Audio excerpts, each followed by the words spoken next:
Hello, little angels. Welcome to homeschool. So, today's story is about the bundle of sticks. Once a man had 4 sons. These sons were always fighting with each other. One day, the man called his son to him. He asked one of the sons to get him a bundle of sticks. When the son get him the bundle, the man gave them the bundle and asked them to break it. Each son tried it to break the bundle, but the bundle was strong and none of them could break it. The man took the bundle and untied it.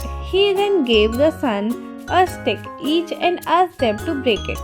This time they all managed to break the stick they had been given.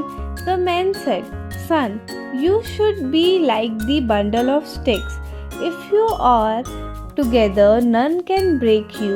But if you are alone, everyone can break you." The son understood and decided not to fight anymore themselves. So kids, the moral of this story is unity is the strength. Hope you like the video. Do like, share and subscribe. Bye bye.